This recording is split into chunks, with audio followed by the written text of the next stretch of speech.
नमस्कार दोस्तों, आप सभी का एक बार फिर से स्वागत है आपके अपने YouTube channel CG job education में। पिछले अध्याय में हमने ऊष्मा एवं ताप के अंतर्गत बेसिक कॉन्सेप्ट को समझा, ठीक है? ऊष्मा की अवधारणा, ताप की अवधारणा के बारे में जाना। आज हम उसी चैप्टर को आगे बढ़ाएँगे और इससे संबंधित कुछ और महत्वपूर्ण बातों पर जो है चर्चा करेंगे। तो आइए सभी जुड़ जाइएगा। सबको बहुत-बहुत गुड इवनिंग। चलिए स्टार्ट करते हैं दोस्तों, बिना किसी देर किए। देखिए, आज हम जानते हैं ऊष्मीय प्रसार के बारे में, जिसको अपन बोलते हैं थर्मल एक्सपांशन। क्या होता है ऊष्मीय प्रसार? किसी भी पदार्थ में तापीय वृद्धि के कारण उसके आकार में या आकृति में, अर्थात उसकी विमाओं में जो परिवर्तन होता है, जो प्रसार होता है, उसको हम कहते हैं ऊष्मीय, या इसको एक और नाम दिया जाता है तापीय प्रसार। ठीक है? कोई भी पदार्थ रहेगा, है ना? अगर उसके ताप में वृद्धि हो रही है और उस ताप में वृद्धि के कारण या तो उसका आकार बढ़ेगा या आकृति बढ़ेगी, मतलब उसके आकार या आकृति में किसी भी प्रकार का अगर कोई भी परिवर्तन होता है या प्रसार होता है, उसको हम कहते हैं ऊष्मीय या तापीय प्रसार। देख लीजिए यहाँ पे, है ना? यहाँ पे सबसे पहले 70 डिग्री यहाँ पे रखा हुआ है, पानी भरे हैं अपन। जैसे-जैसे हम इसको इसको हम जैसे-जैसे गर्म करते हैं, तो क्या होता है, ताप जो है वृद्धि होने लगती है, जिसके वजह से इसका जो तल है पानी का, वो ऊपर की तरफ चढ़ने लगता है। जैसे-जैसे हम ताप को और बढ़ाते हैं, है ना? जैसे-जैसे हम ताप को और बढ़ाते हैं, पानी का लेवल जो है और बढ़ने लगता है। मतलब उसके आकार और आकृति में क्या होने लगता है, प्रसार होने लगता है। तो ऐसे प्रसार को हम क्या कहते हैं, ऊष्मीय प्रसार कहते हैं। ऐसे प्रसार को हम क्या कहते हैं, ऊष्मीय प्रसार, या इसको हम नाम देते हैं एक और, तापीय प्रसार। क्लियर है सभी को? इस तरीके से होता है। अब आइए जानते हैं कि जो पदार्थ की विभिन्न अवस्थाएँ हैं, उसमें ऊष्मीय प्रकार किस तरीके से होता है। तो 3 तरीके से पदार्थ की अवस्थाएँ मुख्य रूप से रहती है, ठोस, द्रव और गैस में। तो इन तीनों में किस तरीके से ऊष्मीय प्रसार बनता है, किस तरीके से ऊष्मीय प्रसार होता है, इन पर हम चर्चा करेंगे। तो सॉलिड में 3 तरीके से होता है, रेखीय रेखीय प्रसार गुणांक, क्षेत्रीय प्रसार, आयतन प्रसार। इसी तरीके से द्रव में 2 तरीके से होता है, आभासी प्रसार और वास्तविक प्रसार। इसी तरीके से गैस में 2 तरीके से होता है, आयतन और दाब प्रसार। तो इनको जो है अपन एक-एक करके समझेंगे। बहुत ही इंपॉर्टेंट चैप्टर है दोस्तों, बहुत ही इंपॉर्टेंट टॉपिक है, तो बिल्कुल ध्यान से सुनिएगा, ध्यान से देखिएगा। चलिए आगे समझते हैं। सबसे पहले हम समझते हैं ठोस पदार्थों में ऊष्मीय प्रसार जो है किस तरीके से होता है। सॉलिड थर्मल एक्सपांशन जिसको अपन कहते हैं, क्या होता है ठोसों में, जब किसी ठोस के ताप में वृद्धि की जाती है ना? अब ठोस ले रहे हैं, मतलब ठोस के जो टेम्परेचर है उसमें अपन क्या करेंगे, वृद्धि करेंगे, इंक्रीज करेंगे उसका टेम्परेचर। तो जब हम किसी भी ठोस पदार्थ में उसके ताप में वृद्धि करते हैं, तो ठोस के आयतन और क्षेत्रफल में होने वाले प्रसार को हम क्या कहते हैं, ठोस का ऊष्मीय प्रसार कहते हैं। अब ठोस रहेगा, कोई भी ठोस वस्तु रहेगी, है ना भाई? कोई भी ठोस वस्तु रहेगी, तो इसका क्या-क्या चीजें, अगर हम इसको गर्म करते हैं तो क्या-क्या चीजें बढ़ेंगी, इसका आयतन या इसका जो क्षेत्रफल है, उसमें क्या होने लगेगी, वृद्धि होने लगेगी या प्रसार होने लगेगी। तो इसी जो जो भी प्रसार इसमें उत्पन्न होता है, इसी प्रसार को हम क्या कहते हैं, ठोस में होने वाला ऊष्मीय प्रसार जो है कहते हैं। और ये भी जो है 3 प्रकार का होता है, ये भी जो है 3 प्रकार का होता है। कौन-कौन से 3 प्रकार का होता है? सबसे पहले आता है रेखीय प्रसार। सबसे पहले आता है रेखीय प्रसार गुणांक। तो किसी धात्विक छड़ के ताप में 1 डिग्री सेंटीग्रेड वृद्धि करने पर छड़ की लंबाई में होने वाली वृद्धि तथा उसकी प्रारंभिक लंबाई के अनुपात को रेखीय प्रसार जो है कहते हैं। 3 तरीके से होता है, जिसमें सबसे पहले आता है रेखीय प्रसार गुणांक। इसको अपन अल्फा से डिनोट करते हैं। रेखीय प्रसार गुणांक का मान होता है अल्फा बराबर जितना भी उस वस्तु के लंबाई में वृद्धि होगी और जो भी उसका मूल लंबाई होगा और जितना भी उसके ताप में वृद्धि होगा, इनके गुणनफल के अनुपात को हम कहते हैं उसका रेखीय प्रसार गुणांक। ठीक है? तो रेखीय प्रसार गुणांक का ये वाला जो फॉर्मूला है, सूत्र है, इसको आप लोग याद रखेंगे। रेखीय प्रसार गुणांक बराबर होता है, अल्फा बराबर होता है लंबाई में वृद्धि। जो भी छड़, जैसे अपन माने हैं धात्विक छड़, तो उस धात्विक छड़ की लंबाई में जितनी भी वृद्धि होगी, ठीक है, लंबाई में जो भी चेंजेस होगा, बटे उसकी जो भी मूल लंबाई रहेगी गुणित जो भी टेम्परेचर में क्या होगा, चेंजेस होगा, उनके बीच का जो अनुपात रहेगा उसको हम कहते हैं रेखीय प्रसार गुणांक, यानी अल्फा का मान। तो इस तरीके से अल्फा बराबर हो जाएगा हमारा delta L upon L into del T, जहाँ पे डेल एल क्या है, लंबाई में होने वाला जो परिवर्तन है ना, लंबाई में जो भी वृद्धि होती है वो, और एल क्या है उसकी जो मूल लंबाई है धात्विक छड़ की या वस्तु की, और इंटू डेल टी क्या है जो भी ताप में वृद्धि होगी उनका मान। तो इस तरीके से हम रेखीय प्रसार गुणांक जो है निकालते हैं। चलिए आगे समझते हैं। दूसरा आता है ठोस प्रसार में, दूसरा आता है हमारा क्षेत्रीय प्रसार गुणांक। ठीक है, कोफिशिएंट ऑफ सुपरफिशियल एक्सपांशन।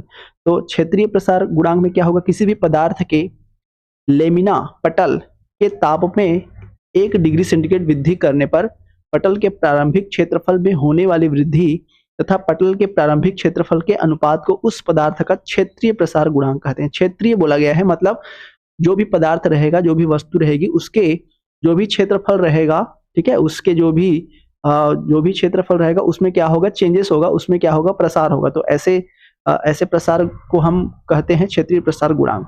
कैसे निकालते हैं क्षेत्रीय प्रसार गुणांक? बीटा का मान हम निकालते हैं जो भी क्षेत्रफल में वृद्धि होगी। ठीक है, तो मान लेते हैं कि उस वस्तु का क्षेत्रफल a है, तो जो भी क्षेत्रफल में वृद्धि होगी बटे जो भी इसका मूल क्षेत्रफल रहेगा और जितना इसके ताप में क्या होगा, चेंजेस होगा।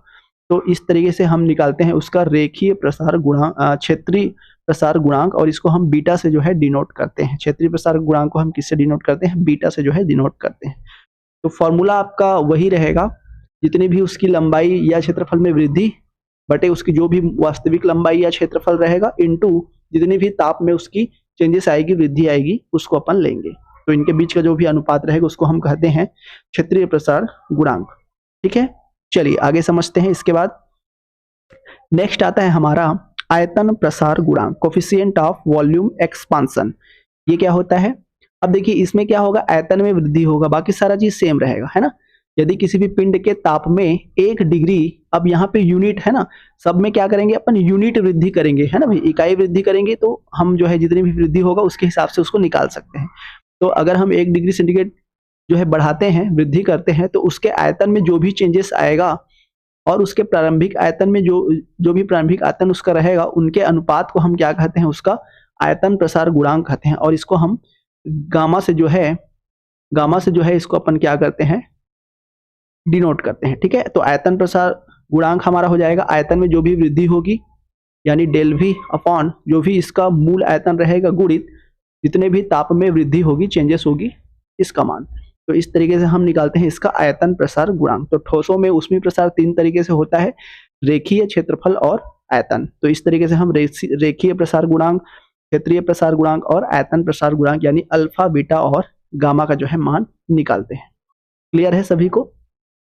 अब कभी कभी क्वेश्चन में पूछ दिया जाता है कि किसी भी वस्तु के रेखीय प्रसार गुणांक यानी अल्फा, ठीक है, क्षेत्रीय प्रसार गुणांक यानी बीटा और आयतन प्रसार गुणांक में क्या संबंध है, क्या रिलेशन है, या इसका जो रेशियो है, इसका जो अनुपात है वो कितना होता है। तो आइए समझते हैं। तो देखिएगा, अल्फा, बीटा और गामा में जो संबंध होता है, अनुपातिक संबंध, ठीक है, इनके बीच में जो अनुपातिक संबंध होता है, अनुपातिक संबंध जो भी होता है उसको अपन डिनोट करते हैं। ये क्या होता है, इसका वैल्यू अल्फा अनुपात बीटा अनुपात गामा बराबर होता है 1:2:3। तो इसको आप लोग याद रखेंगे। अगर कभी पूछ दिया जाए कि इनका अनुपात जो है कितना होता है, इनके बीच में जो संबंध है, गुणांकों के बीच में जो संबंध है वो कैसे होता है, तो अल्फा बीटा गामा का जो रेशियो होता है वो कितना होता है, 1:2:3 होता है। तो बिल्कुल ध्यान रखेंगे, ये बेसिक चीजें हैं जो आपका क्वेश्चन जो है बनाती है। चलिए आगे समझते हैं। अब आइए जानते हैं दैनिक जीवन में जो ऊष्मीय प्रसार है, ठीक है, इसके कौन कौन से एग्जाम्पल होते हैं, आपके सिलेबस में भी दिया गया है। तो कुछ एग्जाम्पल मैं लेता हूँ और भी बहुत सारे हो सकते हैं। तो सबसे पहला हम उदाहरण समझते हैं। कांच की बोतल में फंसी कार्क निकालना, है ना। बोतल में फंसी कार्क को निकालने के लिए हम बोतल के मुंह को गर्म पानी में रख देते हैं। बोतल के मुंह को गर्म करने पर उसका मुंह जो है ऊष्मीय प्रसार के कारण कुछ चौड़ा हो जाता है और कार्क आसानी से खुल जाता है ना। तो जैसे बोतल, कांच की बोतल रहती है ना, उसमें ढक्कन लगा होता है, उसको निकालने के लिए हम क्या करते हैं, उसके मुंह को जो है थोड़ा सा गर्म कर देते हैं, गर्म पानी में रख देते हैं। फिर उसमें जो क्या होता है, एक्सपांसन होने लगता है। एक्सपांसन होने की वजह से उसका जो जो भी भाग रहेगा, है ना, जो भी उसका मुंह रहेगा, भाग रहेगा, वो क्या हो जाता है, थोड़ा सा चौड़ा हो जाता है। चौड़ा होने के कारण से जो भी कार्क लगा रहता है वो आसानी से निकल जाता है। तो इस तरीके से ऊष्मीय प्रसार का ये दैनिक जीवन में एग्जाम्पल हो जाएगा। दूसरा एग्जाम्पल हो जाएगा रेल। रेल की पटरियों के मध्य कुछ रिक्त स्थान छोड़ दिया जाता है ना भाई। आप लोग देखे होंगे रेल की पटरी इस तरीके से रहता है, ऐसे करके, तो उनके बीच में क्या किया जाता है, थोड़ा सा स्थान छोड़ा जाता है। क्यों छोड़ा जाता है? जिससे गर्मी के मौसम में उनके ताप में वृद्धि होने पर उन्हें प्रसार का स्थान मिल सके और पटरियां टेढ़ी मेढ़ी ना हो जाए, है ना। उसके बीच में गैप क्यों छोड़ा जाता है? ताकि गर्मी के मौसम में अगर टेम्परेचर बढ़े, ताप बढ़े, तो ताप में वृद्धि के कारण से जो भी एक्सपांसन होता है, जो भी प्रसार होता है, उनके जगह उसको क्या मिल सके, कुछ स्थान मिल सके, जिसकी वजह से पटरियां जो है टेढ़ी मेढ़ी नहीं होती है ना। तीसरा एग्जाम्पल हम समझ सकते हैं, देख सकते हैं, किसी कांच के गिलास में अत्यधिक गर्म पानी डालने पर वे क्या हो जाते हैं, चटक जाते हैं। ये भी किस वजह से होता है? थर्मल एक्सपांशन के कारण से होता है ना। जो कांच होता है ऊष्मा का सुचालक नहीं है, और उसमें गर्म पानी डालने पर उसके अंदर की जो सतह होती है वो क्या हो जाती है, गर्म हो जाती है, जिससे उसका क्या हो जाता है, प्रसार हो जाता है। जबकि बाह्य सतह का ताप कम होता है, जिससे उसका प्रसार नहीं हो पाता। इस तरीके से जो आंतरिक प्रसार के कारण से गिलास क्या हो जाता है, चटक जाता है या टूट जाता है। तो ये कुछ महत्वपूर्ण एग्जाम्पल्स हैं जिससे अपन समझ सकते हैं। और भी बहुत सारे एग्जाम्पल आप दैनिक जीवन में ले सकते हैं। चलिए आगे समझते हैं। इसके बाद ये देखिए, टेलीफोन या विद्युत तारों को ढीला क्यों छोड़ा जाता है ना भाई। देखे होंगे आप लोग, है ना, एकदम टाइट हम लोग नहीं बांधते। इस तरीके से अगर खंभा रहेगा, इस तरीके से अगर खंभा रहता है, इसमें अगर हम तार इसको लपेटे रहते हैं, तार को क्या करते हैं, इस तरीके से ऐसे थोड़ा सा हल्का इसको क्या किया जाता है, हल्का जो है इसको छोड़ा जाता है, ताकि इसके बीच में जो भी एक्सपांसन रहेगा, जो भी अब इसमें करंट फ्लो होता है, जिस वजह से वो क्या होता है, गर्म होता है। गर्म होने के कारण से इसमें क्या हो जाता है, थर्मल एक्सपांसन होने लगता है, जिस वजह से अगर हम इसको टाइट कर देंगे तो ये क्या हो जाएगा, टूट जाएगा। इसलिए उसको क्या किया जाता है, उसको थोड़ा सा ढीला जो है छोड़ा जाता है। तो इस तरीके से महत्वपूर्ण जो है दैनिक जीवन में हम इसका क्या कर सकते हैं, एग्जाम्पल जो है समझ सकते हैं। ठीक है, चलिएगा। के बाद कुछ और एग्जाम्पल है। नेक्स्ट एग्जाम्पल है, द्रवों, लिक्विड का अपना कोई निश्चित आकार नहीं होता, जिससे वे बर्तन में रखे जाते हैं उसी का आकार ग्रहण कर लेते हैं। किसी द्रव युक्त बर्तन को गर्म करने पर पहले बर्तन का प्रसार होता है, उसके पश्चात द्रव का जो है प्रसार होता है। द्रव में केवल आयतन प्रसार होता है, जो 2 प्रकार के होता है। ठीक है, इसके बाद हमारा आ जाता है नेक्स्ट द्रव का। ठीक है, सॉलिड का हम समझ गए, सॉलिड के एग्जाम्पल भी हमने समझ लिया। 3 तरीके से हम उसको डिफाइन कर सकते हैं, रेखीय, क्षेत्रीय और आयतन में। अब हम समझते हैं लिक्विड के बारे में। ठीक है, लिक्विड में क्या होता है, द्रव जो रहते हैं, आप सभी जानते हैं कि इसका कोई भी निश्चित आकार नहीं होता है ना भाई। जिस भी बर्तन में अगर हम द्रव को रखते हैं, वो क्या करता है, उसका आकार ग्रहण कर लेता है। ठीक है, कोई भी आप बर्तन में रखेंगे पानी को, तो वो क्या करेगा, बर्तन के अकॉर्डिंग अपना आकार उसमें ग्रहण कर लेता है, मतलब उतना उसका क्या हो जाता है, प्रसार हो जाता है। ठीक है, तो सिंपल सी बात है कि द्रव में केवल कौन सा प्रसार होगा, केवल इसमें क्या होता है, आयतन प्रसार होता है। क्योंकि आयतन, द्रव क्या करता है, फैल जाता है बर्तन में, उसका आयतन जो है ले लेता है, इसलिए केवल इसमें क्या होता है, आयतन प्रसार ही संभव हो पाता है। ठीक है, केवल इसमें क्या हो जाता है, आयतन प्रसार ही संभव हो जाता है। और ये जो आयतन प्रसार है, ये भी 2 तरीके से होता है। तो कौन कौन से 2 तरीके से होता है, आइए समझते हैं। सबसे पहले आता है द्रव का आभासी प्रसार गुणांक। इसमें क्या होता है, द्रव के आभासी प्रसार गुणांक में किसी द्रव के ताप में अगर हम एकांक वृद्धि करते हैं, 1 डिग्री सेंटीग्रेड का वृद्धि करते हैं, तो उसके आयतन में जो भी आभासी वृद्धि होती है, अब सिंपल सी बात है, अगर 1 डिग्री हम बढ़ा रहे हैं पानी का तापमान, तो हम तो ऐसे नाप के बता नहीं सकते हैं ना भैया। तो इसको अपन क्या करते हैं, आभास करते हैं। आभासी वृद्धि इसको इसलिए बोला जाता है। अगर हम किसी भी द्रव को कोई भी बर्तन में लिए रहते हैं, और अगर हम उसमें एकांक वृद्धि यानी 1 डिग्री सेंटीग्रेड की वृद्धि करते हैं, तो कुछ ना कुछ उसके आयतन में क्या होता है, आभासी वृद्धि होता है। थोड़ा बहुत उसमें क्या होता है, वृद्धि होता है उसके आयतन में। तो तथा उसके प्रारंभिक आयतन के अनुपात को हम क्या कहते हैं, आभासी प्रसार गुणांक कहते हैं। तो जो भी वृद्धि होगा और जो भी उसका प्रारंभिक आयतन रहेगा, उसको हम क्या कहेंगे, इसका आभासी प्रसार गुणांक कहते हैं। इसको लैम्डा आर से जो है डिनोट किया जाता है। तो लैम्डा आर बराबर क्या हो जाएगा, जो भी द्रव का आयतन में वृद्धि होगा इनटू अपॉन जो भी उसका वास्तविक आयतन रहेगा और जो भी ताप में वृद्धि हुआ रहेगा। तो इस तरीके से हम ये वाला फॉर्मूला यूज कर सकते हैं द्रव के आभासी प्रसार गुणांक निकालने में। ठीक है। बाकी जो भी इसका सूत्र है वो सारा जो है सेम रहेगा। चलिए नेक्स्ट समझते हैं दूसरा इसमें आता है द्रव का वास्तविक प्रसार गुणांक। अब इसमें क्या होगा, द्रव में एकांक तापीय वृद्धि के कारण उस द्रव के आयतन में होने वाले वास्तविक वृद्धि तथा प्रारंभिक आयतन के अनुपात को द्रव का क्या कहते हैं, वास्तविक प्रसार गुणांक। इसको भी अपन लैम्डा आर से जो है डिनोट करते हैं। तो ये क्या हो जाएगा, जो भी इसकी वास्तविक वृद्धि होगी और वास्तविक जो भी इसका प्रारंभिक आयतन रहेगा इनटू ताप में जितनी वृद्धि होगी उसके अनुपात को हम कहते हैं इसका द्रव का वास्तविक प्रसार गुणांक। तो बिल्कुल आप लोग फॉर्मूले को याद रखेंगे। चलिए आगे समझते हैं। ये हो गया हमारा द्रव का। इसके बाद आता है हमारा गैस का। तीसरा आता है हमारा गैसों में ऊष्मीय प्रसार जो है किस तरीके से होता है। देखिए, गैसों में द्रव या ठोस की अपेक्षा तापीय वृद्धि से अधिक प्रसार होता है ना। गैस में क्या होता है, ठोस या द्रव की अपेक्षा जो भी प्रसार होगा, जो भी एक्सपांशन होगा, ये क्या होगा, ताप की वजह से सर्वाधिक होता है, ज्यादा होता है। तो जिसमें सबसे पहला दो तरीके से इसमें भी प्रसार होता है। सबसे पहला आता है गैसों का आयतन प्रसार गुणांक। इसमें भी क्या होता है, गैसों में आयतन में वृद्धि होती है। तो सबसे पहले हम समझते हैं आयतन प्रसार गुणांक हम कैसे निकालेंगे। स्थिर दाब पर गैस का ताप यदि हम प्रति डिग्री सेंटीग्रेड बढ़ाएं तो उसके जो भी आयतन में वृद्धि होता है और जो भी प्रारंभिक आयतन रहेगा है ना, उसके अनुपात को हम क्या कहते हैं, इसका आयतन प्रसार गुणांक कहते हैं। तो गैस का आयतन प्रसार गुणांक लैम्डा बराबर होता है हमारा गैस के आयतन में जो भी वृद्धि होगी अपॉन गैस का जो भी प्रारंभिक आयतन रहेगा इनटू ताप में वृद्धि। तो सेम है फॉर्मूला, सारा आपका सेम रहेगा, बस जो भी वस्तु बोला जाएगा उसके अकॉर्डिंग ये क्या हो जाएगा, चेंज हो जाएगा। ठीक है। यहाँ पे क्या बोला गया है, जो डेल वी रहेगा वो क्या रहेगा, गैस के आयतन में जो भी वृद्धि होगी, और वी क्या रहेगा कि जो भी गैस का प्रारंभिक आयतन रहेगा इनटू डेल टी जो भी ताप में वृद्धि होगा वो इसका मान हो जाएगा। ठीक है। दूसरा इसमें किस तरीके से होता है, गैसों का दाब प्रसार गुणांक। ठीक है, पहले आयतन में होगा, दूसरा क्या होगा, इसके दाब में भी वृद्धि हो सकती है। तो स्थिर आयतन पर गैस के अगर हम ताप को प्रति डिग्री सेंटीग्रेड बढ़ा दें तो जो भी इसके दाब में वृद्धि होगी इनटू अनुपात जो भी इसका प्रारंभिक दाब रहेगा, उन दोनों के अनुपात को हम क्या कहते हैं, गैस का दाब प्रसार गुणांक कहते हैं। इसको हम कैसे निकालते हैं, बीटा बराबर, यहाँ बीटा क्या है, गैस का दाब प्रसार गुणांक।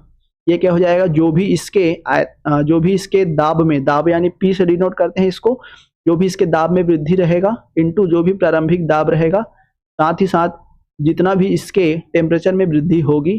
तो यहाँ से हम इसका क्या निकाल सकते हैं, गैस का दाब प्रसार गुणांक बीटा का वैल्यू हम लोग निकाल सकते हैं। तो इस तरीके से ठोस, द्रव और गैस तीनों में जो है ऊष्मीय प्रसार इस तरीके से होता है और इस तरीके से इसकी जो है वैल्यू हम लोग निकालते हैं। ठीक है, चलिए आगे समझते हैं। इसके बाद बिल्कुल इसको ध्यान रखेंगे, इससे संबंधित न्यूमेरिकल्स जो है इसमें पूछे जाते हैं, न्यूमेरिकल्स भी करेंगे अपन, चिंता ना करिए। देखिए, इसी में कल मैंने बताया था है ना, जल के घनत्व और आयतन में किस तरीके से वृद्धि होता है, इसके बारे में मैंने कल बताया था। आज थोड़ा सा और इस पर चर्चा कर लेते हैं। जल को जो है 0 से 4 डिग्री सेंटीग्रेड के मध्य गर्म करने पर उसका क्या होता है, संकुचन होता है। मतलब 0 से 4 डिग्री तक गर्म करने पर जल का आयतन क्या होता है, घटता है, और घनत्व क्या होता है, बढ़ता है। मैंने बताया था है ना, 0 से 4 तक अगर हम गर्म करते हैं तो 0 से 4 तक जाने में गैस का आयतन क्या होता है, घटता है, और 4 डिग्री सेंटीग्रेड पर आयतन उसका क्या होता है, सबसे कम होता है, और जो घनत्व होता है वो क्या होता है, 4 डिग्री सेंटीग्रेड पर सबसे ज्यादा होता है। और जस्ट 4 डिग्री सेंटीग्रेड के बाद जैसे ही वो आगे बढ़ते जाता है ना, 0 तक अगर ठंडा करते हैं तो जल का आयतन फिर से क्या हो जाता है, बढ़ने लगता है, और घनत्व क्या हो जाता है, कम होने लगता है ना भाई। तो सामान्यतः वस्तुओं को गर्म करने पर उसका तापीय जो प्रसार है उसमें विस्तार होता है, तथा ठंडा करने पर उसमें क्या होता है, संकुचन होता है, जिस वजह से आयतन क्या होता है, घटता है। जल इसका क्या है, अपवाद है। जल का सर्वाधिक घनत्व कितना होता है, 4 डिग्री सेंटीग्रेड पर होता है ना। जल का जो घनत्व है ये 4 डिग्री सेंटीग्रेड ताप पर क्या होता है, सर्वाधिक होता है। कल मैंने बताया था, तो बस इसको याद रखेंगे, 4 डिग्री सेंटीग्रेड पर सर्वाधिक होता है उसका घनत्व, और आयतन क्या होता है, उसका कम होता है। ठीक है, चलिए आगे समझते हैं। देखिए, इसका एग्जाम्पल भी यहाँ पे बताया गया है कि सर्दियों में जल के पाइप कभी कभी फट जाते हैं। क्यों फटते हैं, क्योंकि 0 डिग्री सेंटीग्रेड पर बर्फ का आयतन जल के आयतन से अधिक होता है, जिस वजह से सर्दियों की रातों में जब वायुमंडल का ताप 0 डिग्री सेंटीग्रेड से कम हो जाता है तो पाइप में उपस्थित जल जमकर बर्फ में परिवर्तित हो जाती है। बर्फ बनने पर उसका आयतन बढ़ता है, परंतु आयतन प्रसार के कारण आवश्यक स्थान उपलब्ध न होने के कारण पाइप की सतह पर अंदर से दबाव बढ़ते जाता है और वो क्या हो जाता है, फट जाता है। तो इस वजह से होता है ये। चलिए, तो कुछ इसके एग्जाम्पल हो गए गैसों में ऊष्मीय प्रसार के। अब आइए समझते हैं, इसके बाद नेक्स्ट आता है बहुत ही इंपॉर्टेंट आपका स्पेसिफिक हीट, जिसको अपन बोलते हैं विशिष्ट ऊष्मा। ठीक है, स्पेसिफिक हीट जिसको अपन बोलते हैं विशिष्ट ऊष्मा। क्या होता है, देखिए विशिष्ट ऊष्मा क्या होता है, किसी पदार्थ की विशिष्ट ऊष्मा ऊष्मा की वह मात्रा है जो पदार्थ को एकांक द्रव्यमान का ताप 1 डिग्री सेंटीग्रेड बढ़ाने के लिए आवश्यक होती है। विशिष्ट ऊष्मा, इसको अपन Q से डिनोट करते हैं, तो डेल Q बराबर हो जाएगा M, जहां पे M क्या है, पदार्थ का द्रव्यमान, गुणित T क्या है, उसकी ताप में जितनी भी वृद्धि होगी। तो अगर हम एकांक ताप में वृद्धि करें, मतलब 1 डिग्री सेंटीग्रेड तक अगर हम किसी भी एकांक द्रव्यमान वाले वस्तु पर उसका ताप को हम बढ़ाते हैं, तो जो भी उसकी ऊष्मा होती है ना, जितनी भी उसकी ऊष्मा की जरूरत पड़ती है, उसको हम क्या कहते हैं, उसकी विशिष्ट ऊष्मा या स्पेसिफिक हीट जो है कहते हैं। तो ये वाला फॉर्मूला आप लोग याद रखेंगे स्पेसिफिक हीट का। डेल Q बराबर होता है M इंटू डेल T, जहाँ पे M क्या है, उस पदार्थ का द्रव्यमान है, और डेल T क्या है, उसके ताप में होने वाली वृद्धि। ठीक है, तो यहां से अर्थात किसी पदार्थ की तापीय वृद्धि में दी गई ऊष्मा यदि डेल Q है और पदार्थ की मात्रा तथा पदार्थ के ताप में वृद्धि डेल T के समानुपाती होता है, इस तरीके से, है ना। ये क्या होता है, डेल Q समानुपाती M इंटू डेल T, जहां पे डेल Q बराबर S M into del T, जहां पे S क्या है, एक नियतांक है जिसे विशिष्ट ऊष्मा कहते हैं, तथा इसका SI मात्रक जूल प्रति किलोग्राम डिग्री सेंटीग्रेड, या CGS में इसका मात्रक कैलोरी प्रति ग्राम डिग्री सेंटीग्रेड होता है। ठीक है, तो इस तरीके से होता है स्पेसिफिक हीट। तो आप लोग फॉर्मूला बिल्कुल याद रखेंगे। चलिए नेक्स्ट समझते हैं। इसके बाद विभिन्न पदार्थों के विशिष्ट ऊष्मा का मान जो है कितना होता है, ये इंपॉर्टेंट है, आपको पूछ सकता है ना। अलग अलग पदार्थों के नाम आपको दे दिए जाएंगे, इसकी विशिष्ट ऊष्मा कितनी होती है, इसको जो है बताना है करके ये क्वेश्चन आ सकता है। तो ये लिस्ट आप लोग का दिया हुआ है, इससे आप लोग समझ सकते हैं। सीसा का कितना होता है विशिष्ट ऊष्मा, 0.03 कैलोरी प्रति ग्राम डिग्री सेंटीग्रेड। पीतल का क्या होता है, 0.09। इस तरीके से लोहा का 0.11, कार्बन का 0.17, बालू का 0.20, एल्यूमिनियम का 0.21, संगमरमर का 0.21, मैग्नीशियम का 0.25। इसी तरीके से सबका जो है अलग अलग यहाँ पे बताया गया है, तो बिल्कुल आप लोग ध्यान रखेंगे। पानी का देखिए कितना होता है, स्पेसिफिक जो हीट है उसका मान कितना होता है, 1 होता है ना। विशिष्ट ऊष्मा का मान कितना होता है, जल का 1 होता है। तो बिल्कुल आप लोग इसको ध्यान से, इस लिस्ट जो भी इसमें वैल्यू आपको दी गई है उसको जो है आप लोग याद रख लेंगे। ठीक है, चलिए आगे समझते हैं। नेक्स्ट आता है इसके बाद ऊष्माधारिता, जिसको अपन थर्मल कैपेसिटी भी कहते हैं। ये सारे आपके सिलेबस में मेंशन नहीं है, लेकिन आपको पढ़ना जरूरी है क्योंकि इससे संबंधित न्यूमेरिकल्स पूछ दिए जाते हैं, है ना। उसमें बोल दिया गया है ताप की अवधारणा, तो अवधारणा के अंतर्गत ये सारी चीजें आ जाएंगी आपकी, है ना। उष्मा की अवधारणा, तो उष्मा की अवधारणा के अंतर्गत सारी चीजें ये सभी जो है आ जाएंगी। तो बिल्कुल ये नहीं समझना है कि ये सिलेबस में नहीं है तो मैं इसको ना पढ़ूं। जितना आप लोगों को बताया जा रहा है कि इतना पढ़ना है करके, उतना आप लोग बिल्कुल जो है देख लीजिए। ठीक है, जो भी पढ़ा रहे हैं बहुत इंपॉर्टेंट है। चलिए समझते हैं ऊष्माधारिता थर्मल कैपेसिटी के बारे में। किसी वस्तु के ताप में अगर हम प्रति डिग्री सेंटीग्रेड वृद्धि करें तो उसके लिए जितनी भी ऊष्मा की आवश्यकता होती है उसको हम क्या कहते हैं, उसका ऊष्माधारिता जो है कहते हैं, है ना। मतलब किसी भी वस्तु के ताप को प्रति डिग्री सेंटीग्रेड वृद्धि करने के लिए जो भी आवश्यक ऊष्मा रहेगी उसकी मात्रा को हम कहते हैं उसका ऊष्माधारिता। इसे हम W से जो है प्रदर्शित करते हैं, और इसका मान कितना होता है, इसका मात्रक कितना होता है, जूल प्रति डिग्री सेंटीग्रेड या कैलोरी प्रति केल्विन। ठीक है, या किलो कैलोरी प्रति केल्विन, किलो कैलोरी प्रति केल्विन इसका जो मात्रक है वो होता है। ठीक है, यदि किसी पदार्थ का ताप T से T प्लस डेल T अगर वृद्धि कर दें तो दी गई ऊष्मा डेल Q अगर हो तो उसकी ऊष्माधारिता C का मान क्या हो जाएगा, ऊष्माधारिता C का मान क्या हो जाएगा, ये हो जाएगा C बराबर del Q upon del T। ठीक है, यहाँ पे Q का मान इतना होता है हमारा और C का मान हमारा ये होता है। तो ये फॉर्मूला आप लोग बिल्कुल याद रखेंगे। Q का मान यहाँ पे इस तरीके से रख देंगे तो यहाँ से मैं डेराइव करके बता देता हूँ। C बराबर ऊष्माधारिता C बराबर होता है हमारा Q अपॉन डेल टी। ठीक है, Q का मान हमने निकाला हुआ था m इंटू एस हमारा नियतांक आता है, इंटू डेल टी अपान क्या हो जाएगा, डेल टी हो जाएगा। ठीक है, और देखिए अगर हम इसके जगह पे वैल्यू को पुट कर देते हैं, है ना, इसके जगह पे अगर हम वैल्यू को पुट कर देते हैं तो यहाँ से C बराबर Q अपॉन डेल टी, है ना, C बराबर क्या हो जाएगा, Q अपॉन डेल टी। अच्छा, यहाँ पे अपन यहाँ पे क्या होते हैं, जो m है ना, जो भी m रहेगा इसका m इंटू जो भी डेल टी रहेगा, ठीक है, m इंटू जो भी डेल टी रहेगा वो क्या हो जाएगा, यहाँ से देखिए ये और ये दोनों कैंसिल हो जाएगा, तो यहाँ पे हमारा क्या बच गया, m और s बच गया। तो इसी को डायरेक्ट यहाँ पे लिख दिया गया है, तो कोई समझने वाली बात नहीं है। तो यहाँ से ऊष्माधारिता C का वैल्यू क्या हो जाएगा, m इंटू एस हो जाएगा। ठीक है, m इंटू एस हो जाएगा। तो यहाँ से इस तरीके से आप लोग निकाल सकते हैं, है ना। ध्यान रखेंगे कभी कभी जो है न्यूमेरिकल्स इसके बन जाते हैं ऊष्माधारिता निकालिए करके, तो आप लोग फॉर्मूले को जो है याद रख सकते हैं। चलिए आगे समझते हैं।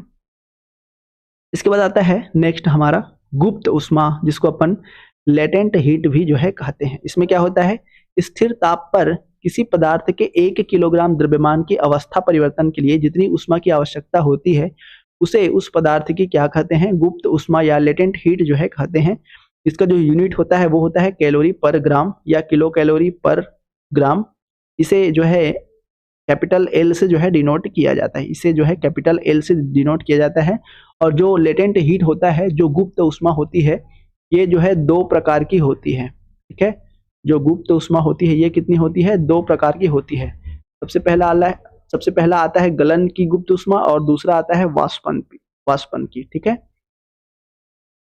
चलिए दोनों को समझते हैं। तो सबसे पहला आता है गलन की गुप्त ऊष्मा, लेटेंट हीट ऑफ फ्यूजन। तो गलन की गुप्त ऊष्मा क्या होती है, स्थिर ताप पर 1 किलोग्राम ठोस को द्रव में परिवर्तित करने के लिए जितनी ऊष्मा की आवश्यकता होती है उसे हम कहते हैं गलन की गुप्त ऊष्मा, है ना। 1 किलोग्राम 1 केजी ठोस रहेगा इस तरीके से। इस ठोस को हमको किस में चेंज करना है, द्रव में चेंज करना है। ठीक है, इसको हमको, ये सॉलिड है, इसको हमको किस में चेंज करना है, लिक्विड में चेंज करना है।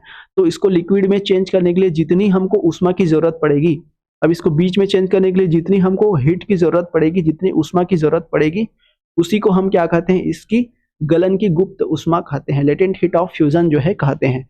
ठीक है, इसका मात्रक भी क्या होता है, किलो कैलोरी पर केजी होता है या जूल पर केजी होता है। और फॉर्मूला आप लोग इस तरीके से ले सकते हैं, जहां पे Q क्या है, ठोस से द्रव में परिवर्तित करने के लिए जो भी आवश्यक ऊष्मा है वो, M क्या है, पदार्थ का द्रव्यमान, और L क्या है, इसकी गलन की गुप्त ऊष्मा है। बर्फ की गलन की गुप्त ऊष्मा 80 कैलोरी पर ग्राम जो है होती है। ठीक है, तो ये हो गया गलन की गुप्त ऊष्मा। इसके बाद दूसरा आता है हमारा वाष्पन की गुप्त ऊष्मा, लेटेंट हीट ऑफ इवापोरेशन, है ना।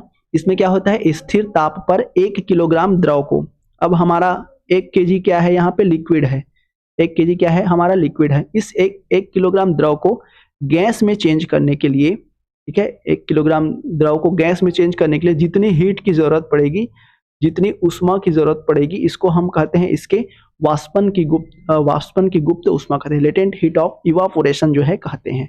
ठीक है, इसका भी सूत्र जो पहले जैसा था वही है, सेम टू सेम रहेगा, Q into M L, Q बराबर M इंटू एल, जहां पे L क्या हो जाएगा, वाष्पन की गुप्त ऊष्मा, या L के जगह आप लोग E भी जो है ले सकते हैं इवापोरेशन के रूप में। ठीक है, तो सेम रहेगा इसका। पानी की वाष्पन की गुप्त ऊष्मा हमारा कितना होता है, 540 कैलोरी पर ग्राम होता है। तो इन दोनों को जो है बिल्कुल याद रखेंगे। चलिए नेक्स्ट समझते हैं। इसके बाद ये आपके सिलेबस में दिया है सबसे इंपॉर्टेंट, उष्मा संचरण की विधियां, यहां से क्वेश्चन बनती है। हीट ट्रांसफर किस तरीके से होता है, उष्मा का संचरण जो है किस तरीके से होता है, चलिए समझते हैं। सबसे पहले हम जानते हैं हीट ट्रांसफर क्या होता है, उष्मा संचरण क्या होता है। तो उष्मा संचरण क्या हो जाएगा, तापांतर के कारण उष्मा का एक निकाय से किसी अन्य निकाय में अथवा एक ही निकाय में एक भाग से दूसरे भाग में संचरण को हम क्या कहते हैं, उष्मा का संचरण कहते हैं, है ना। कोई भी वस्तु रखा हुआ है उसको अपन क्या करेंगे, गर्म करेंगे तो उस वस्तु, जो भी वस्तु रहेगी उसमें क्या होगा, जो भी भाग रहेगा उसके जो भी कण रहेंगे वो क्या होंगे, गर्म होंगे, है ना। तो उसमें जो हीट रहेगा वो क्या होगा, एक स्थान से दूसरे स्थान में क्या करेगा, संचरण करेगा। तो एक भाग से दूसरे भाग में अगर हीट का ट्रांसफर होता है तो इसी को हम कहते हैं ऊष्मा संचरण या हीट ट्रांसफर। ठीक है, अब ये अलग अलग पदार्थों के हिसाब से अलग अलग होता है। तो ये मुख्यतः जो है 3 प्रकार से होते हैं। जो हीट ट्रांसमिशन है वो कितना होता है, मुख्यतः 3 प्रकार से होता है। पहला आता है चालन, जिसको अपन कंडक्शन कहते हैं। दूसरा आता है संवहन, जिसको अपन कन्वेक्शन कहते हैं। और तीसरा आता है विकिरण, जिसको अपन कहते हैं रेडिएशन। तो आइए एक एक करके समझते हैं चालन, संवहन और विकिरण क्या होता है। देखिए, सबसे पहले हम समझते हैं कंडक्शन के बारे में, यानी चालन के बारे में। चालन में क्या होता है, देखिए जो चालन रहेगा वो ठोस पदार्थों में होता है। किसमें होता है, ठोस पदार्थों में होगा। ठीक है, और ठोस पदार्थों में अपन धातु ले सकते हैं, है ना भाई, ठोस पदार्थों में धातु ले सकते हैं। तो तापांतर के कारण से उष्मा उच्च ताप वाले कणों से अपेक्षाकृत निम्न ताप वाले भाग में चली जाती है, जिसके कारण से इसमें क्या होता है, जिसके कारण से इसमें क्या होता है, ताप में अंतर होता है और हीट का जो है ट्रांसफर होता है। तो ऐसे हीट ट्रांसफर को हम कहते हैं चालन। ठीक है, ऐसे हीट ट्रांसफर को हम क्या कहते हैं, चालन। इसमें हमको माध्यम का होना बहुत जरूरी है ना। इसके लिए हमको माध्यम का होना बहुत जरूरी है। इसमें कण अपना स्थान नहीं छोड़ते हैं, बल्कि केवल परस्पर संपर्क से ऊष्मा का क्या करते हैं, स्थानांतरण कहते हैं, है ना। ठोस वस्तु, जैसे मैं क्या कर लिया यहाँ पे एक लोहे की छड़ ले लिया, है ना भाई, एक लोहे की छड़ ले लिया। इस तरीके से इसमें बहुत सारे कण जो है विद्यमान है।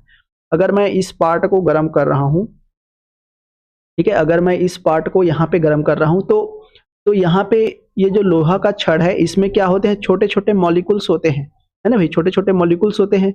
तो इस सिरे को अगर मैं गर्म करता हूँ तो ये मॉलिक्यूल्स क्या करता है, ये जो मॉलिक्यूल्स रहेगा ये क्या करता है, गर्म हो जाता है। गर्म होने की वजह से इसमें क्या जनरेट हो जाता है, काइनेटिक एनर्जी, गतिज ऊर्जा, है ना। इसमें क्या जनरेट हो जाता है, गतिज ऊर्जा जनरेट हो जाता है। अब कोई भी मॉलिक्यूल्स रहेगा, अगर इसको हम गर्म करेंगे तो इसमें क्या हो जाता है, गतिज ऊर्जा जनरेट हो जाता है। अब किसी भी वस्तु में अगर गतिज ऊर्जा जनरेट होती है तो वो क्या करती है, अपने स्थान से दूर भागने की कोशिश करती है ना भाई, अपने स्थान से क्या करती है, दूर भागने की कोशिश करती है। लेकिन धातु में जो भी कण होते हैं वे परस्पर क्या होते हैं, एक आकर्षण बल के द्वारा जुड़े हुए होते हैं, एक प्रबल आकर्षण बल के द्वारा क्या होते हैं, जुड़े हुए होते हैं, जिस कारण से इनके जो कण होते हैं वे क्या होते हैं, गति नहीं कर पाते। लेकिन ये क्या करते हैं, ऊष्मा का आदान प्रदान करते हैं, है ना, ऊष्मा का आदान प्रदान करते हैं, जिसकी वजह से ऊष्मा इस तरीके से आगे जो है धीरे धीरे क्या होने जाती है, कण से कण की ओर क्या होने जाती है, आगे जो है बढ़ने लगती है ना। तो इसी को हम क्या कहते हैं, जो भी ऊष्मा कण के द्वारा एक भाग से दूसरे भाग की ओर जाती है, मतलब उच्च ताप से निम्न ताप की ओर जाती है, उसको हम क्या कहते हैं, इसका हीट ट्रांसफर कहते हैं। तो ये ऐसे जो हीट ट्रांसफर होता है उसको हम कहते हैं चालन। ठीक है, तो इस तरीके से हमारा जो है ये होता है, मतलब एक सिरे को यदि हम गर्म करते हैं तो धीरे धीरे कण के वजह से कण जो है क्या करते हैं, एक दूसरे को हीट का ट्रांसफर करते जाते हैं, जिस तरीके से, और दूसरा सिरा भी क्या हो जाता है, धीरे धीरे गर्म हो जाता है। आप लोग देखे होंगे, है ना। ये हमारा हीटर है, ठीक है, ये हमारा हीटर है। इसके ऊपर हम कुकर को रख देते हैं, तो क्या होता है, ये वाला भाग कुकर का सबसे ज्यादा गर्म रहेगा। धीरे धीरे गर्म जो है इसके आगे तरफ बढ़ता जाएगा, और ये वाला सिरा, है ना, ये वाला सिरा भी हमारा क्या हो जाता है, गर्म हो जाता है।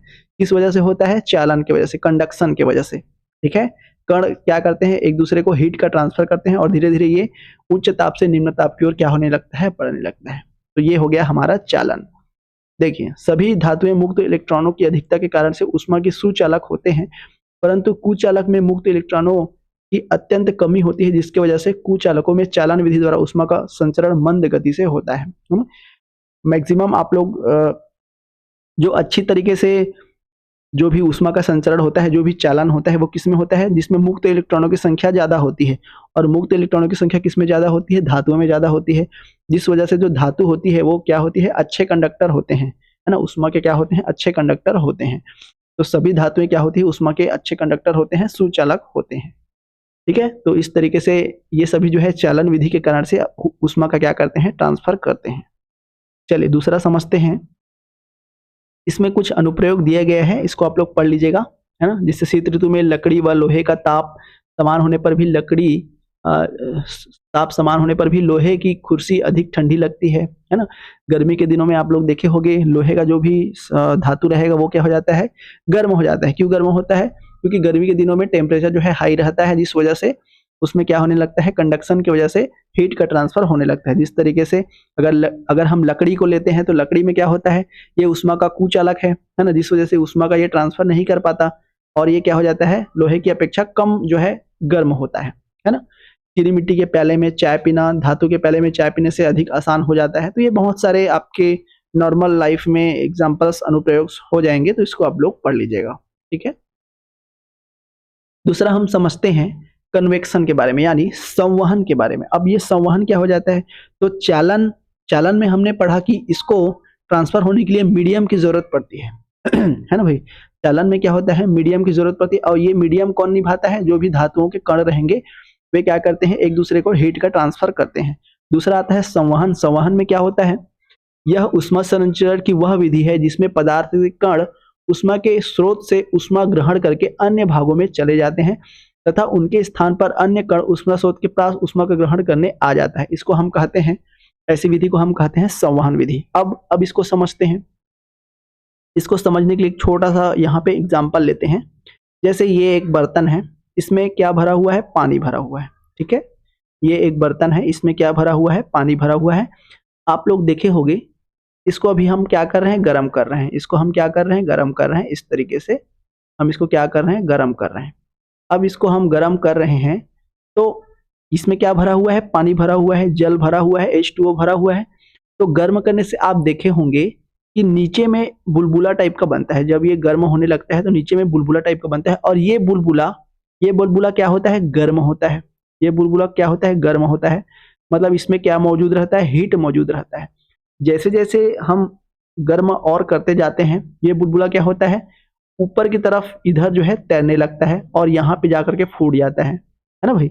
इस तरीके से ये बुलबुला ऊपर गया, उसके बाद फिर से क्या होने लगता है, नया बुलबुला बनने लगता है। तो इसी को बोल रहा है कि जो पदार्थ के कण रहते हैं वो क्या होते हैं, ऊष्मा के स्रोत से ऊष्मा ग्रहण करके अन्य भागों में चले जाते हैं। ये क्या हो जाएंगे, गर्म हो जाएंगे, और गर्म होने की वजह से ये क्या होने लगते हैं, ऊपर की तरफ उठने लगते हैं। इसका घनत्व बढ़ जाता है, ऊपर की तरफ क्या होने लगते हैं, ये उठने लगते हैं। अब ऊपर की तरफ उठने लगेंगे तो ऊपर यहाँ पे जा करके ये क्या हो जाएंगे, फूट जाएंगे। फिर से ये नया बुलबुला बनेगा और फिर से ये ऊपर की तरफ जाएंगे। इस तरीके से प्रक्रिया चलती रहती है और हीट का क्या करते रहते हैं, ये दूसरे कण पे जा करके ये हीट का क्या करने लगते हैं, ट्रांसफर जो है करने लगते हैं। तो ऐसी विधि को हम कहते हैं संवहन, है ना। ऐसी विधि को हम क्या कहते हैं, संवहन कहते हैं। सभी द्रवों, पारे के अतिरिक्त तथा गैसों में ऊष्मा का संचरण संवहन विधि के द्वारा होता है। जितने भी लिक्विड्स होते हैं, है ना। अब लिक्विड मतलब द्रव होता है, ये मत समझिए। लिक्विड मतलब होता है जो भी द्रव रहेगा प्लस जो भी गैस रहेगा, है ना। इन दोनों को हम क्या बोलते हैं, लिक्विड बोलते हैं, है ना। लिक्विड मतलब द्रव होता है, ये मत समझिए। लिक्विड मतलब होता है द्रव प्लस गैस, है ना। इसको हम कहते हैं लिक्विड। इसको हम कहते हैं फ्लूइड, ठीक है। फ्लूइड का मतलब होता है लिक्विड प्लस गैस दोनों, ठीक है। तो जो भी फ्लूइड रहेगा उसमें ऊष्मा का जो संचरण है वो किस विधि से होता है, कन्वेक्शन विधि से, यानी संवहन विधि से होता है। चलिए समझते हैं आगे। इसका कुछ अनुप्रयोग है। विद्युत बल्ब में लगे फिलामेंट को गलने से बचाने के लिए वायुमंडल संवहन द्वारा ही गर्म होता है। रेडिएटर शीतलन तंत्र की सहायता से, है ना। रेफ्रिजरेटर में फ्रीजर के ऊपर की ओर बनाए जाते हैं। तो बहुत सारे अनुप्रयोग हैं, इसको आप लोग पढ़ लेंगे। नेक्स्ट समझते हैं विकिरण यानी रेडिएशन के बारे में। अब रेडिएशन में क्या होता है, देखिए। पहला चालन विधि में हमको माध्यम की आवश्यकता हुई। दूसरा संवहन विधि में भी हमको माध्यम की जरूरत पड़ेगी, है ना।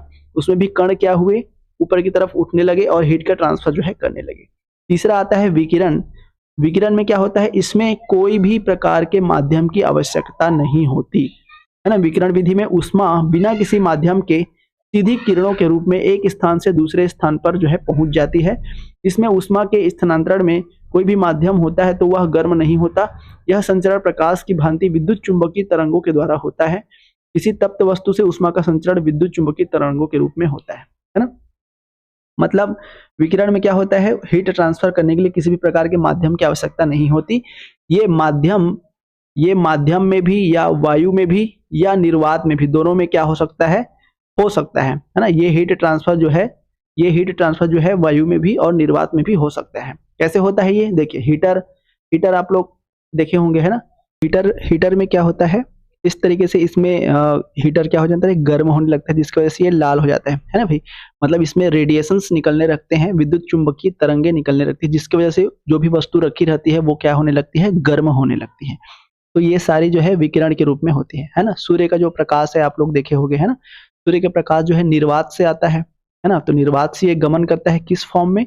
विद्युत चुम्बकीय तरंगों के फॉर्म में जो है ये धरती तक आता है। तो हमें क्या होने लगता है, गर्म जो है महसूस होने लगती है। तो ये सारी चीज़ें जो है विकिरण के जो है द्वारा संपन्न होती है। ठीक है? तो इसके कुछ अनुप्रयोग है। सूर्य की ऊष्मा पृथ्वी तक विकिरण के रूप में पहुँचती है ना? पॉलिश किए गए जूते धूप में जल्दी गर्म नहीं होते। ठीक है? तो ये बहुत सारी चीज़ें हैं जो है विकिरण की वजह से होती है। तो 3 तरीके से हम लोग समझ गए हीट का ट्रांसफर, चालन, संवहन और विकिरण के रूप में। इसके बाद कुछ और महत्वपूर्ण टर्म्स बच गए, इसको अपन क्लियर कर लेते हैं। इसमें सबसे पहले आता है गलनांक, जिसको अपन मेल्टिंग कहते हैं। ठीक है? गलन या गलनांक ये क्या होता है, किसी ठोस या द्रव अवस्था में परिवर्तित होना गलन या मेल्टिंग कहलाता है ना?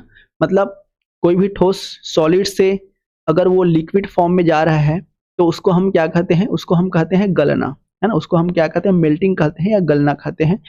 तो जब यह प्रक्रिया संपन्न होती है तो इसके दौरान पदार्थ की दोनों अवस्थाओं में तापीय साम्य होता है। वही ताप जिस पर पदार्थ की दोनों अवस्थाएं तापीय साम्य होती है उसे उसका हम क्या कहते हैं, गलनांक कहते हैं। मतलब जितने जितने ये ताप में, है ना, इसकी साम्यता जो है होती है उसको हम, उस ताप को हम क्या कहते हैं, उसका गलनांक कहते हैं।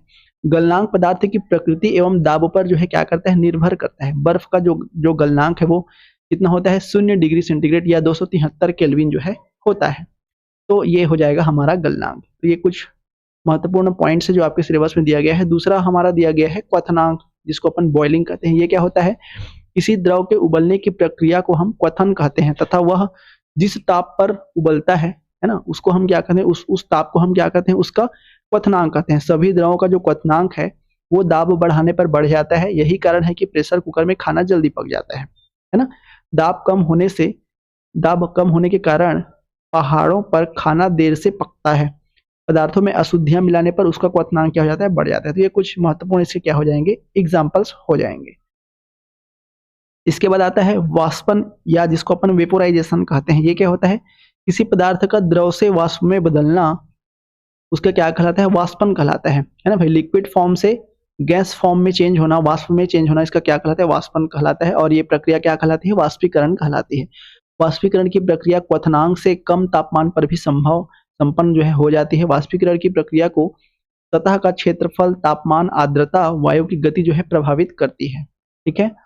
सतह का क्षेत्रफल बढ़ने पर वाष्पीकरण की दर भी क्या हो जाती है, बढ़ जाती है। तापमान में वृद्धि पर वाष्पीकरण की दर जो है बढ़ जाती है। आर्द्रता में कमी होने पर भी वाष्पीकरण की दर क्या हो जाती है, बढ़ जाती है। वायु की गति बढ़ने पर भी वाष्पीकरण की दर जो है बढ़ जाती है। तो ये महत्वपूर्ण पॉइंट्स है, इसको आपको समझना है।